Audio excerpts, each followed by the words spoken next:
In 1944, the United States Army created one of the most unusual military units in history, the 23rd Headquarters Special Troops.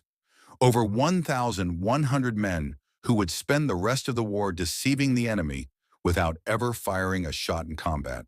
They were artists, actors, and designers, and their mission was so classified that for nearly 50 years, they couldn't tell anyone what they'd done. This is the story of the Ghost Army. General Omar Bradley was facing a critical problem in the summer of 1944.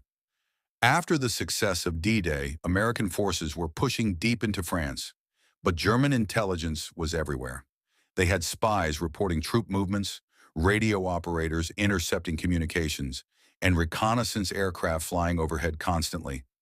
Bradley needed to move his armies across Europe, but every movement risked a German ambush. If the enemy knew where his real forces were, they could set up devastating traps that would cost thousands of lives. The traditional solution was camouflage and secrecy. But Bradley needed something more.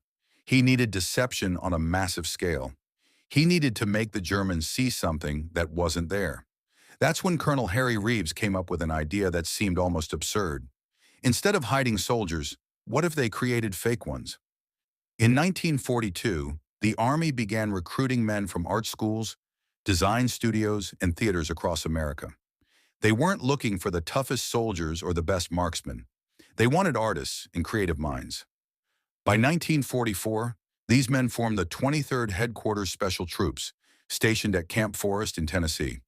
The unit was small by military standards, just over 1,100 men. But what they could do was extraordinary. Their equipment looked nothing like traditional military gear.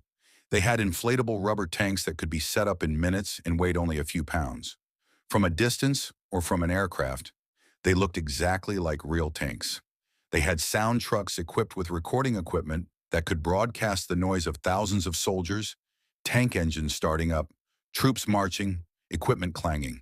They had painters who could create massive installations visible only from the air, designed to look like military positions and supply dumps. They had radio operators who could broadcast fake military communications, pretending to be divisions that didn't exist. When German intelligence studied what the Ghost Army created, they saw a massive American military force. In reality, it was an elaborate illusion. The first real test came in October 1944, near the city of Aachen, Germany.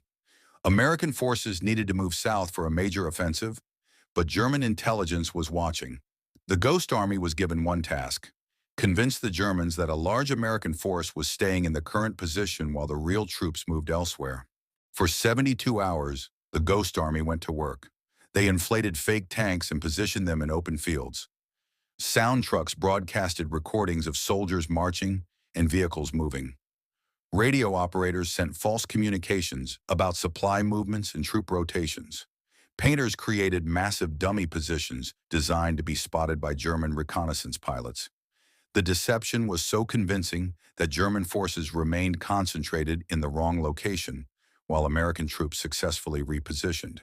It was a complete success. But the Ghost Army's greatest test came in March of 1945.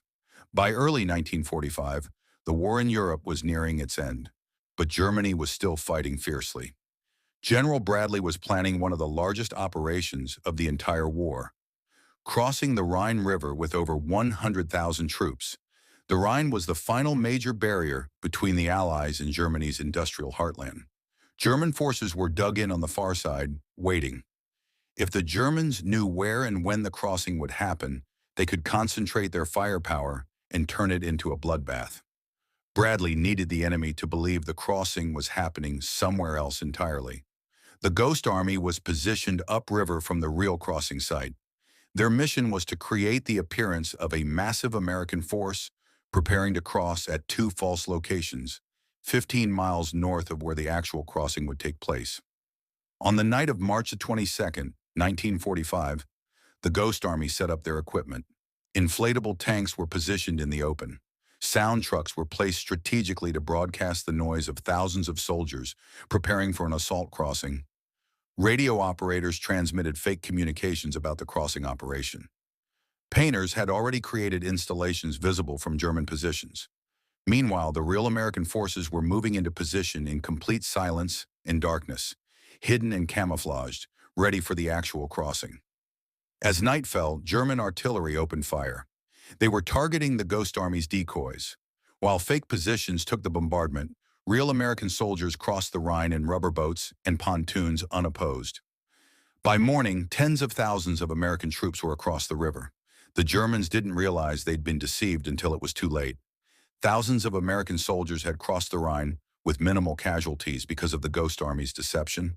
The 23rd Headquarters Special Troops completed over 20 battlefield deceptions during the war. They operated in complete secrecy. They suffered zero combat casualties from enemy fire, and their contributions were completely classified.